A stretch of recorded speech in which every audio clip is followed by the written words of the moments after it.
मनुष्य का ना तो पाप से पूर्ण भलाई होती है और न पुण्य से। इसीलिए मनुष्य को चाहिए कि पाप और पुण्य दोनों से छूट जाए। इन दोनों कर्मों से छूटने के लिए ध्यान ही प्रधान है। ध्यान पाप और पुण्य दोनों से छुड़ा देता है। ध्यान मन की एक ओरता को कहते हैं। और दो ही हो सकते हैं, एक विषयों की ओर और दूसरा विषयों से बाहर की ओर। विषयों से बाहर की ओर ही ध्यान होता है। ध्यानम निर्विषयम मन को पंच विषयों से बाहर ले जाना चाहिए। वह मार्ग तलवार की धार से भी तीक्ष्ण और भी बारीक है। इस मार्ग पर कौन चलता है? मन चलता है। यह अकेले नहीं है, इसमें चेतन तत्व और मन दोनों साथ है। जैसे दूध और घी दोनों मिला रहता है, वैसे ही मन सहित चेतन तत्व चलता है। इस पर मन चले कोई आश्चर्य की बात नहीं है। चलने की युक्ति जानना चाहिए। समय सबको खाता है। काल का बल शरीर पर है। काल शरीर को बूढ़ा बनाकर छोड़ता है। बहिर्मुख से अंतर्मुख हो जाओ, तब अगम धार को पकड़ोगे। इसके लिए अपने को उल्टाना होगा।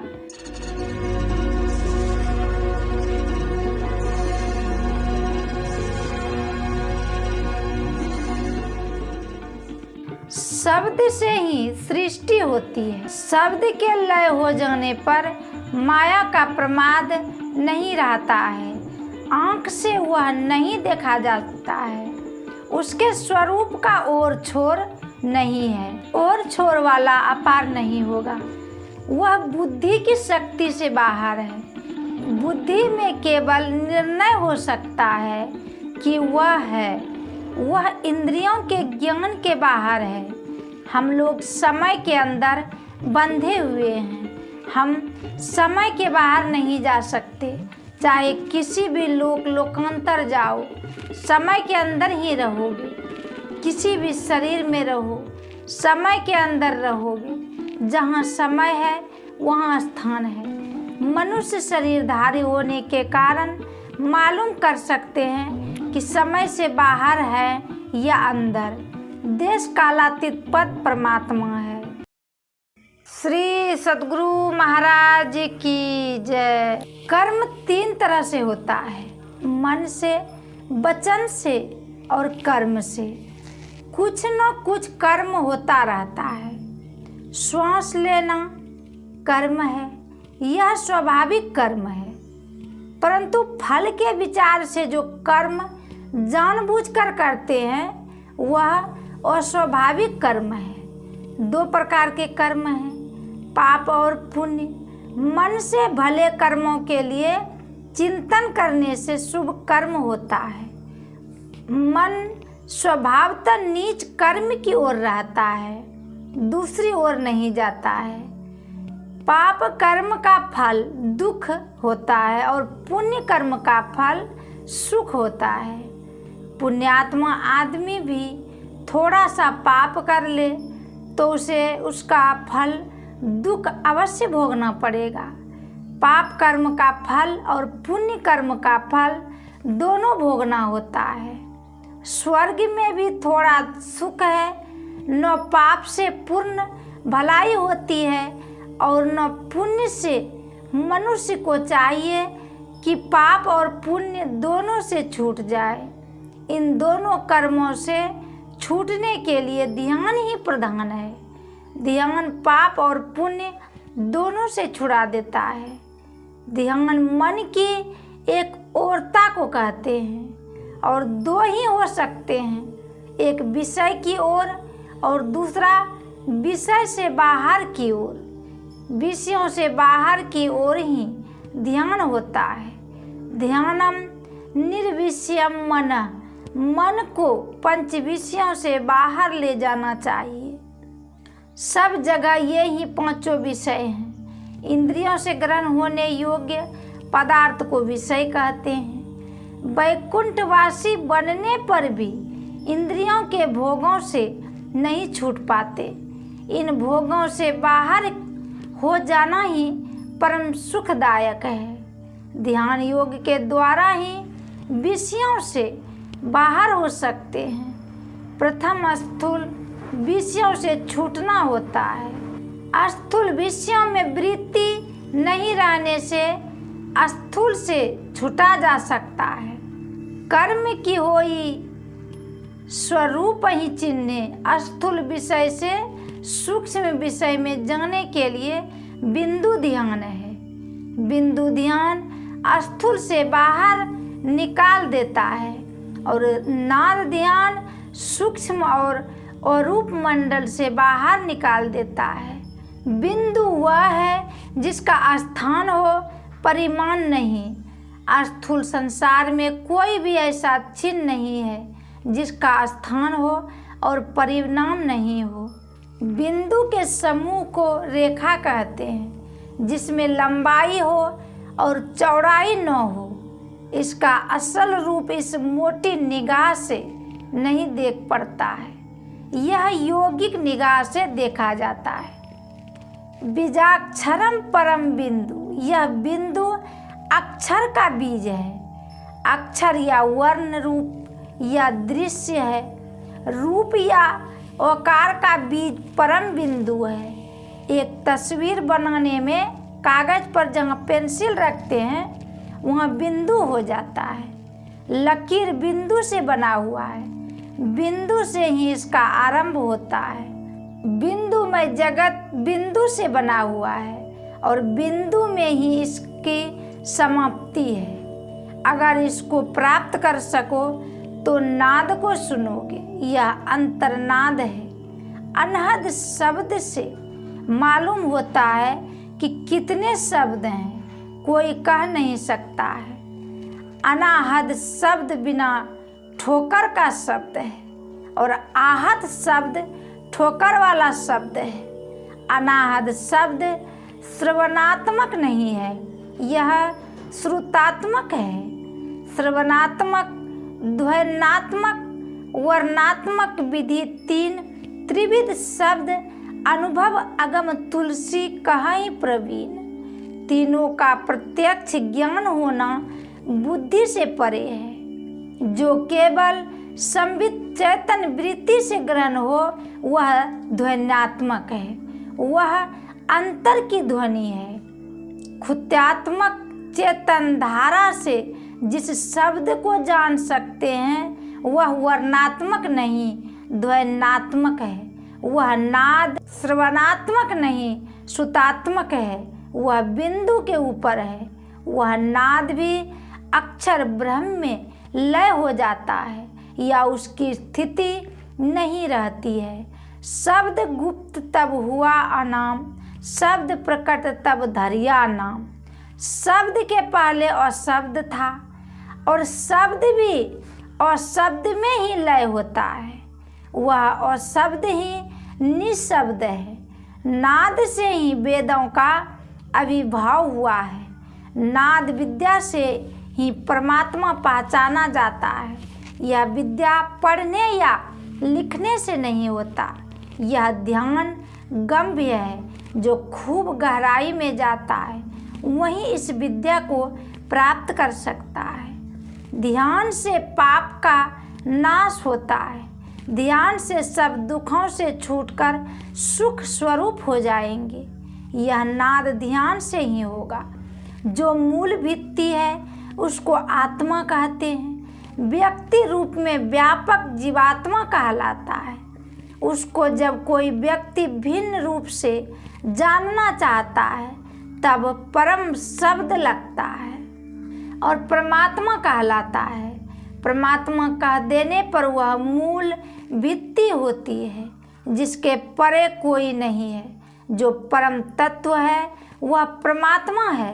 शरीर में उसका अभिन्न अंश ही जीवात्मा क्षेत्रज्ञ कहलाता है। उस पर कोई आवरण नहीं है, वह परमात्मा है। निरावरण को जानने के लिए मैं परमात्मा शब्द लेता हूँ। उद्गीत को ही ऋषियों ने ओम कहा है। सब अक्षरों का बीज रूप ओम है। ओम शब्द के ऐसा कोई शब्द दूसरी भाषा में भी नहीं है। स्वर व्यंजन से रहित है। ओष्ठ तालु वगैरह स्थानों से रहित शब्द ही ओम है। उस वाच्य को किस वाचक से जनाबे? जो सबका मूल है वह शब्द ओम है। ओम सब शब्दों का सूक्ष्म रूप है। ओम शब्द उच्चारण के सब स्थानों में सर्वव्यापक है। उसी प्रकार आदि शब्द सर्वव्यापक है। ओम के अंदर सब शब्द मौजूद है, इसीलिए यह वेद का प्राण है। कोई भी वैदिक कार्य ओम के बिना नहीं चलता है। उस नाद को कोई मुंह से नहीं बोल सकता। वर्णात्मक शब्द वाचक है और आदि शब्द वाच्य है। उस शब्द के द्वारा ही परमात्मा स्वरूप विदित होता है। जब साधक स्थूल जगत से सिमटकर अपने को बिंदु में स्थित करता है, तभी वह आंतरिक शब्द को सुन सकता है। वह शब्द किसी भाषा में बोला नहीं जाता है। शब्द से ही सृष्टि होती है। शब्द के लय हो जाने पर माया का पसार नहीं रहता। आँख से वह नहीं देखा जाता है। उसके स्वरूप का और छोर नहीं है। और छोर वाला अपार नहीं होगा। वह बुद्धि की शक्ति से बाहर है। बुद्धि में केवल निर्णय हो सकता है कि वह है। वह इंद्रियों के ज्ञान के बाहर है। हम लोग समय के अंदर बंधे हुए हैं। हम समय के बाहर नहीं जा सकते हैं। किसी लोकांतर में जाओ, समय के अंदर रहोगे। किसी भी शरीर में रहो, समय के अंदर रहोगे। जहाँ समय है वहाँ स्थान है। मनुष्य शरीरधारी होने के कारण आप मालूम कर सकते हैं कि समय से बाहर है या अंदर। देश कालातीत पद परमात्मा है और काल मूर्ति ही परमात्मा है। छोटे से छोटा चिन्ह बिंदु है, उसमें विकार नहीं है। परमात्मा चेतन से भी विशेष है। सब शरीर के अंदर उसका प्रकाश समाया हुआ है। गुरु की बुद्धि के अनुकूल चलने वाले को गुरुमति कहते हैं। वह वज्र कपाट को खोल देता है। उसने काल को सिरजा और सबको काबू में रखा। शब्द भजन करने से संसार से छूट जाते हैं। पवित्र हृदय में सत्य प्रकट होता है। मैला रहेगा तो वह प्रकट नहीं होगा। इसमें पवित्रता कैसे आती है? पांचों पापों को छोड़ने से, सत्संग बल से, भजन बल से ऐसा हृदय बनाओ कि सत्य प्रकट हो जाए। ऐसी सेवक सेवा करे जिसका जीव तिसु आगे धरे, उसी को अर्पण कर दो। आवरण सहित जो है वह जीवात्मा है। आवरण रहित जो है वह परमात्मा है। समय सबको खाता है। काल का बल शरीर पर है। काल शरीर को बूढ़ा बनाकर छोड़ता है। वैदिक मोक्ष धर्म ही संत मत है। यह मोक्ष ज्ञान है। मोक्ष धर्म का संबंध है। ज्ञान कांड से बहिमुख से अंतर्मुख हो जाओ, तब अगम धारा को पकड़ोगे। इसके लिए अपने को उल्टाना होगा। मैं अपनी निज की उक्ति का प्रचार नहीं करता हूँ, बल्कि संत मत की बातों का प्रचार करता हूँ। सत्संग का मूल विषय है ईश्वर की भक्ति। सत्संग करने से मेरा अपना ही लाभ होता है।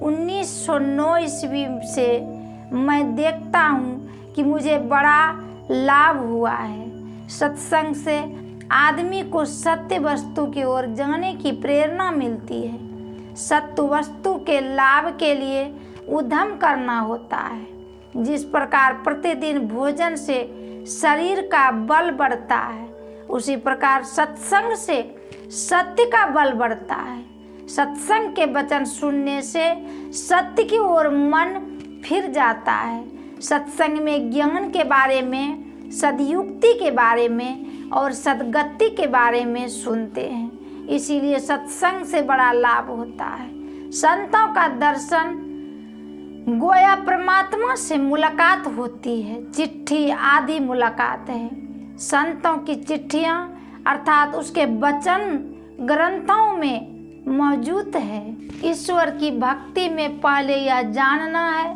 कि ईश्वर का स्वरूप क्या है, वह कहाँ रहता है, उससे मिलन कैसे हो सकता है।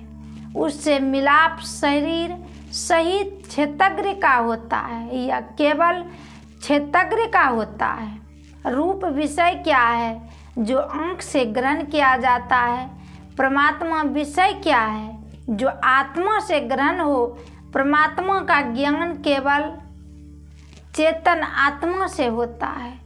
आँख बंद रहने पर रूप का ज्ञान नहीं होता, अथवा आँख पर रंगीन चश्मा रहने से कोई असली रंग का ज्ञान नहीं होता। उसी तरह से जब तक चेतन आत्मा पर माइक आवरण है तब तक उसका दर्शन नहीं होता है। यह सुन लेने से नहीं होगा। घूंघट को हटा दो तब दर्शन होगा। हमारा स्थूल शरीर घूंघट है। संत कबीर साहब कहते हैं, घूंघट का पट खोल रे तो को पीव मिलेंगे। घट घट में वह साईं रमता, कटुक वचन मत बोल रे। धन यौवन का गर्व न कीजे, झूठा पंचरंग चोल रे। शून्य महल में दिया न बारिले, आशा से मत डोल रे। जोग जुगति से रंग महल में, पिय पायो अनमोल रे। कहे कबीर आनंद भयो है, बाजत अनहद ढोल रे। जड़ के चारों आवरणों को पार करने पर ईश्वर छिपा हुआ नहीं रहेगा। किसी से कठोर वचन मत कहो। आत्मबद्ध सर्वभूतेषु की भावना रखो। जैसी तुम्हारी आत्मा है उसी प्रकार दूसरों की आत्मा है। हृदय दया भाव रखो। जीव मात्र से प्रेम करो। लोग मुझसे दोस्ताना भाव से मिले ऐसा व्यवहार रखो। लोग सांसारिक वस्तु में इस तरह लिप्त रहते हैं कि अपने हृदय को उससे छुड़ा नहीं सकते। शरीर छूट गया तो शरीर संबंधी सारी चीज़ें छूट जाती है। जो सांसारिक पदार्थ में निर्लिप्त भाव से रहता है उसको ईश्वर की ओर चलने में सुगमता होती है। शून्य महल में अर्थात हृदय काश में प्रकाश प्रज्वलित कर लो और ऐसी आशा रखो कि वह अग्नि प्रज्वलित होगी। जिस वज्र कपाट के कारण अंतर का प्रकाश मालूम नहीं पड़ता है उसे गुरु की बुद्धि के अनुकूल चलने वाले निडर ध्यान लगाकर खोल लेते हैं। आप जिस दृष्टि से संसार को देख रहे हैं उसको बदल देना पड़ेगा। फैली हुई निगाह से नहीं देखो, सिमटी निगाह से देखो। आंख बंद करके देखो तो अंदर में ब्रह्म प्रकाश अवश्य उदय होगा। यदि देखने की युक्ति से नहीं देखोगे तो प्रकाश उदय नहीं होगा। संत पलटू साहब ने कहा है, काजर दिए से का भया, ताकन को डब नाही। यह परमात्मा से योग होने की विद्या है। चित्त वृत्ति को जोड़ने की विद्या है। चित्त को इधर उधर मत ले जाओ। अंतर्दृष्टि से देखो, सिमटी हुई दृष्टि से देखो। जैसे सुई में धागा पहनाने वक्त दृष्टि को स्थिर करना पड़ता है तब सुई में धागा प्रवेश होता है। प्रथम संपूर्ण शरीर का ध्यान करो, फिर चेहरा का ध्यान करो, तब शून्य में ध्यान करो। मानस जप से थोड़ी स्थिरता आती है, उसके बाद मानस ध्यान और दृष्टि योग से मन का सिमटाव होता है। इसके लिए भक्त को कठिन रास्ते से गुजरना होता है। वह कठिन मार्ग क्या है? गुरु नानक देव जी ने कहा, खनी अहू तिखी बाल अहू निकी, ए तू मरगी जाना। वह मार्ग तलवार की धार से भी तीक्ष्ण और बाल से भी बारीक है। कौन चलता है? मन चलता है। यह अकेले नहीं है, इसमें चेतन तत्व और मन दोनों साथ हैं, जैसे दूध और घी दोनों मिलाकर रहता है। मन सही चेतन तत्व चलता है, इस पर मन चले कोई आश्चर्य की बात नहीं है। चलने की युक्ति जानना चाहिए। गोस्वामी तुलसीदास जी भी कहते हैं कि ये निर्गुण नयन ही सगुण रसना, राम सुनाम मनहु पूरट संपुट, लसत तुलसी ललित ललाम। बिना अभ्यास के किसी विद्या में कुशल कोई नहीं होता है। चेतन धार ब्रह्मांड से पिंड तरफ आती है। सिमटी हुई सूरत मछली है, जो सूरत चेतन धार को पकड़ती है तो वह भाटा से सिरा को चढ़ जाती है। जो अपनी चेतन वृत्ति को समेटता है वही योगी है। वह बाहरी संसार और शरीर से बेखबर रहता है। वह ब्रह्म ज्योति और ब्रह्मनाद की अनुभूति करता रहता है, इसीलिए वह नींद छोड़कर सोता है। जो देश काल से परे हैं वही राम है, और निर्वचनीय पद से आगे कोई पद नहीं है। शब्द ही शब्द भयो जब उजियारो, सतगुरु भेद बतायो, शब्द से ही शब्द का प्रकाश हो गया। सभी संत अंतर में अभ्यास करके प्रभु को प्राप्त किए। ईश्वर भक्ति में अंतर्गामी बनो और अंतर के पट के अंत तक पहुँचो, तब वह प्रभु प्राप्त होगा। श्री सद्गुरु महाराज की जय।